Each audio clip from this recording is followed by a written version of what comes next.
Now, a price cap on Russian oil has come into force today as the G7 group of Western countries attempts to increase the pressure on Vladimir Putin further. Joining me now to discuss the situation, retired Air Vice-Marshal Sean Bell. Sean, let's talk about that point first of all. Just how much pressure is this price cap going to put on the Kremlin, do you think?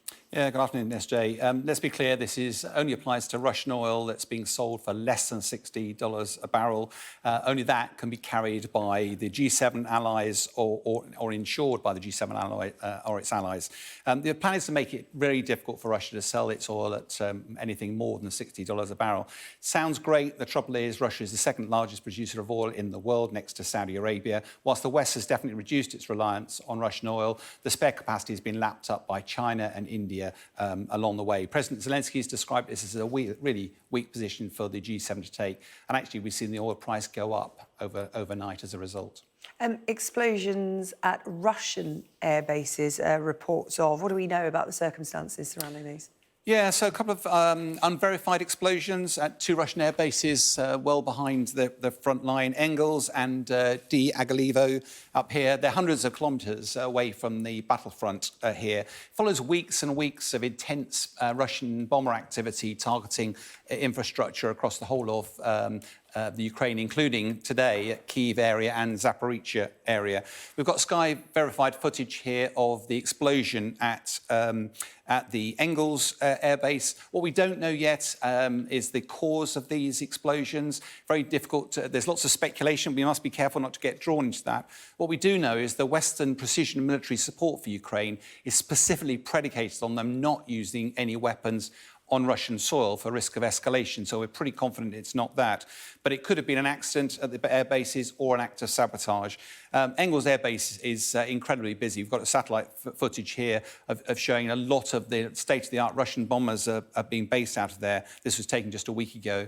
Interesting to note, though, the Russian Air Force, if you wind back the clock to the start of this campaign, they were flying over 300 missions a day. Now that's less than 40, largely because they're running short of precision weapons. So the pilots have to see the target now before they can release a weapon.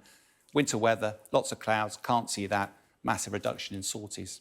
Let's turn our attention to what's happening on the ground in Ukraine. Winter well and truly here, and the conditions for the fighting in Ukraine getting worse by the day. They are, and we're reporting on our weather that the cold snap coming to the UK of -8. It's -20 in Ukraine and likely getting worse. That's pretty significant. Two examples of how that impacts fighting on the ground, one of which is foliage. It's very obvious, but the trees shed their leaves, the bushes. And here's some footage provided by the Ukrainians targeting Russian positions. Draw your attention to the fact, though, that there's no leaves, so all of a sudden the cover that's provided by the trees is not there. Both sides are using drones to target the enemy's positions. And here's a really good example. This is a Russian soldier in the middle of a little bit of woodland. You would never have seen him a month ago because he'd have been covered by the woodlands. Now, incredibly vulnerable, and that's one of the challenges of winter.